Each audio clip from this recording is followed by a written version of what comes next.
Hey guys, it's Anthony here, Subaru Service. I got Michael's truck here. We're getting everything all cleaned up.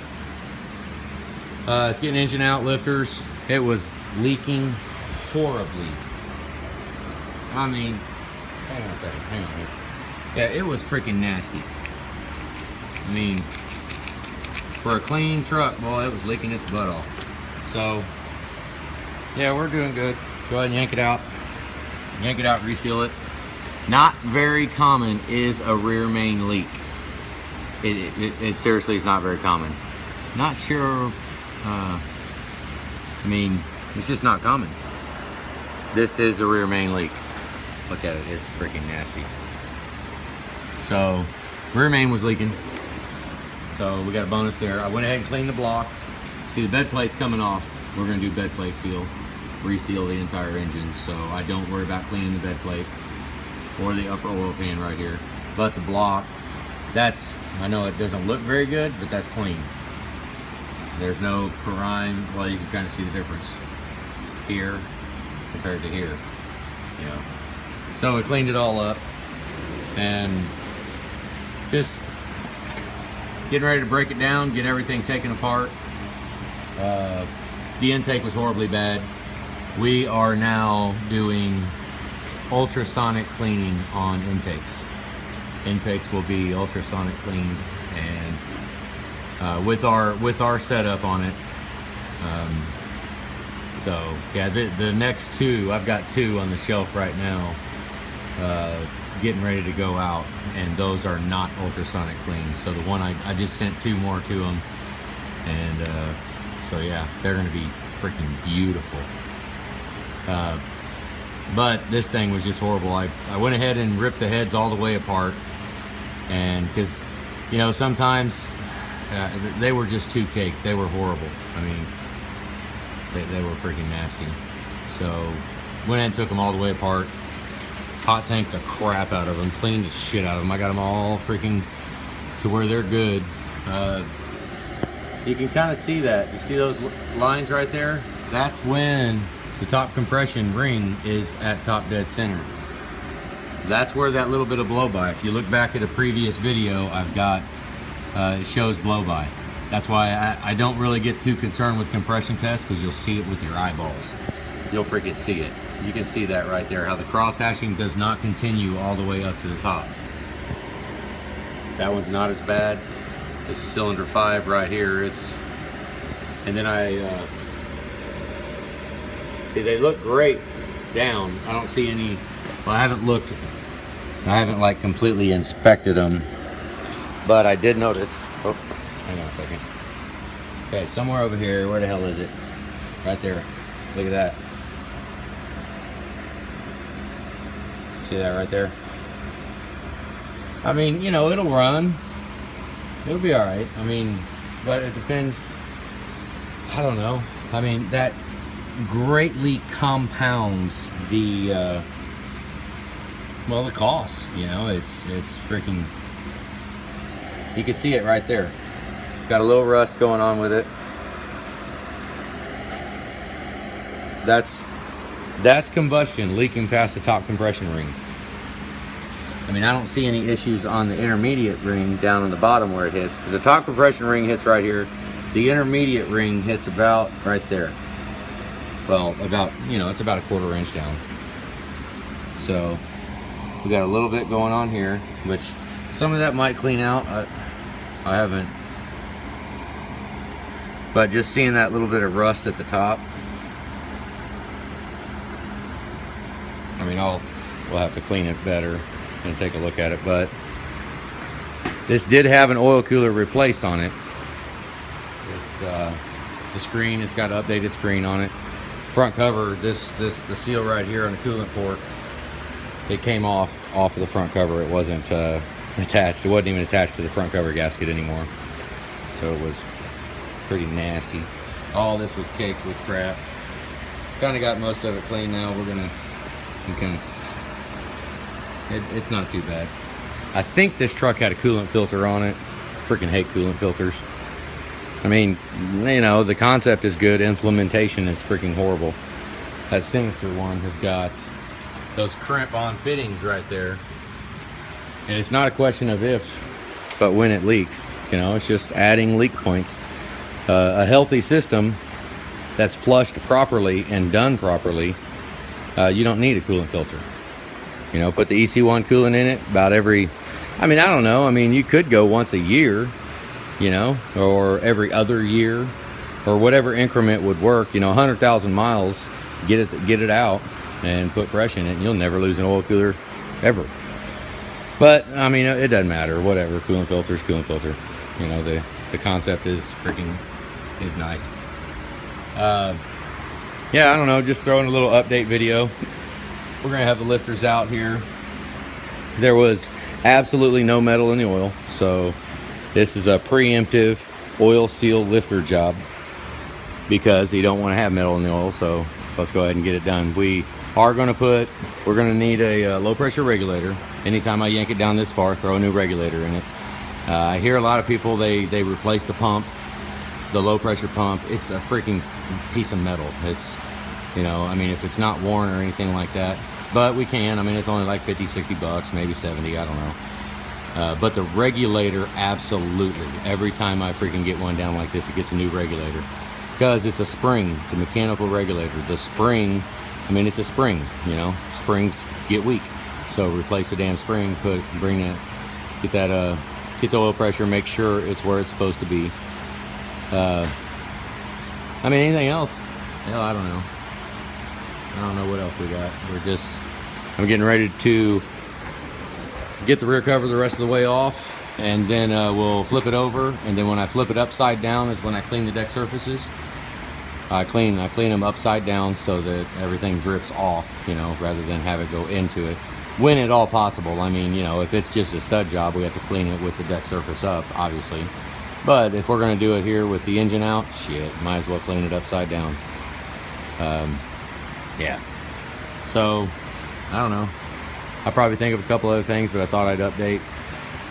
Show the nasty leaking rear main.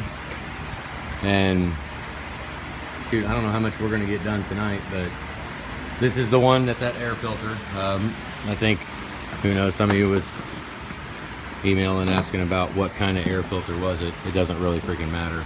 I don't know. I think it's I don't know. You guys tell me. I'm not a aftermarket air filter junkie. I don't freaking know. Whatever brand this sumbitch is. Hell, I don't know. Thought it was written somewhere on it, but maybe not. But anything else? It does have updated turbo feed, turbo drain tube. It did have that. Coolant pump was new. It had been replaced. Oh, and look at this. Look what we found. See, we deal with Ed a lot. That's our man down up there in Iowa. Got an Atlas 40 in it. Let's see if I can see it. What the hell? There you go. Yeah, shout out to Ed. Got an Atlas 40 Fickum on it. One of the glow plug wires. This one looks pretty freaking new.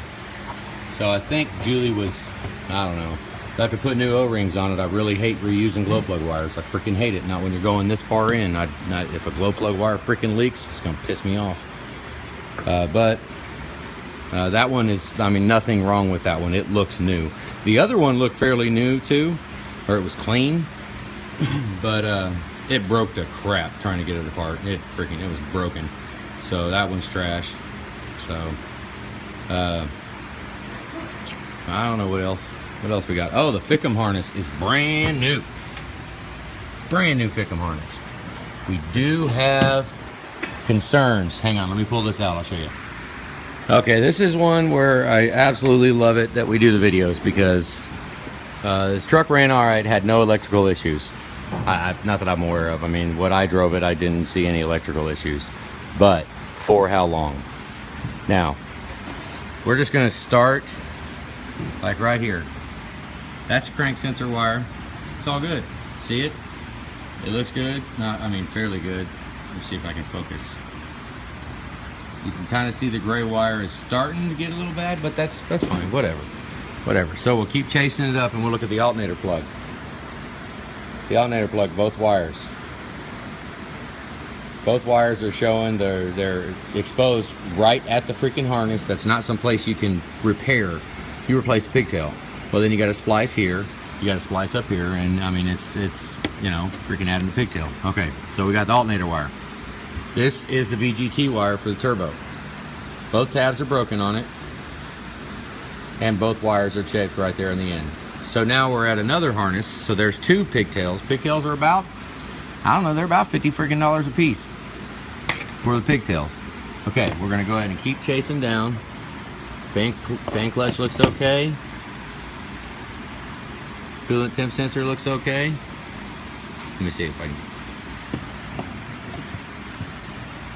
Intake air temp sensor looks okay. EGR valve is okay. Cam sensor. Look at that. That's cam sensor. That one right there will leave you dead in the freaking water. That somebody starts to chafe out. So there's another, that's another pigtail. You know, we're pushing damn near $150, $170 in pigtails now. That one, I don't know if you can see it. See the bare wire there, and then another bare wire there. I mean, how many vibrations of the engine until that sumbitch finally loses connection? The Pick'em bracket is, I mean, it's broke to shit. It's broke. The other one, I've taken a couple of Pick'em harnesses off before, you know. This one, I took this one off. Look, brand new Pick'em harness, unbroken. Obviously, this was on the truck. It was running on the truck, and that one got removed. It was not broken. This one's broken all hell.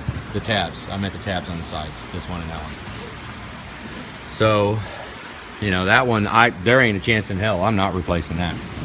Hell no. I won't. I'm not messing with that pigtail. There's what, 17, 18 wires in that son of a gun? Maybe 20? No, that's not gonna happen. Not doing it. Okay. Here you go, right here. See it? EVP. Let me see if I can focus it. Well, I mean, that shows it right there. Chewed as all hell. Chewed up. So, I don't know how many that is. That's 250 some odd dollars in freaking 210, maybe $210 in pigtails. Got the oil temperature sensor.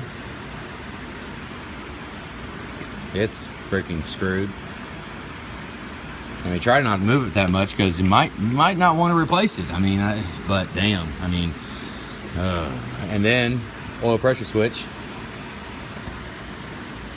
See it? And you can kind of tell by this harness how oily everything was. You know, but there's two more. You know, I mean, this, as shitty as it is, I'd be pushing for a main engine harness to replace it. It's off the truck. There's absolutely no labor. Just buy the part and throw it on, you know. Yeah, that sucks, but you know, I mean, it is what it is. I mean, it's sucks, but expensive little son of a gun right there. But with the Pick'em harness is brand new. Generally, if I replace a main engine harness, I replace Pick'em harness too. But there ain't a chance in hell gonna need to replace that one. That son of a bitch is brand new. It looks beautiful. I wish this harness looked as good as that one. Because, hell, I wouldn't be picking on the main engine harness. I do a lot of these where, I mean, I don't say anything about the engine harness. Because if I don't, I mean, this truck was deleted. So this tells you, you know, what, I mean, it's just, you get oil leak too, and the oil gets in and just it what do you call it, degradation or whatever whatever the word is, you know, it degrades all of the rubber, plastic. You know, you get oil in it long enough, it's just gonna, it just turns to crap, you know. Plus, I mean, we've got this splice right here. The alternator didn't, I think it didn't look like an original alternator. And the batteries, you know, the batteries seem, I don't know, they seem to be all right. But it was only pushing, if you remember, go back to another video, it wasn't pushing hardly anything. So we got the splice going on. I haven't exposed it. I don't know what's going on underneath this splice right here. But any splice in a freaking alternator charge line, kind of shaky, man. Kind of shaky, you know. Plus it's got a couple of, I mean, You can see the lug is kind of separating from it. It just, you know, that very well could be causing our low power. Could be. I mean, it still could be an alternator. I mean, maybe it's like a parts store alternator under warranty. You know, we could just freaking swap out the alternator. But that very well could be it. Not passing the current it needs to.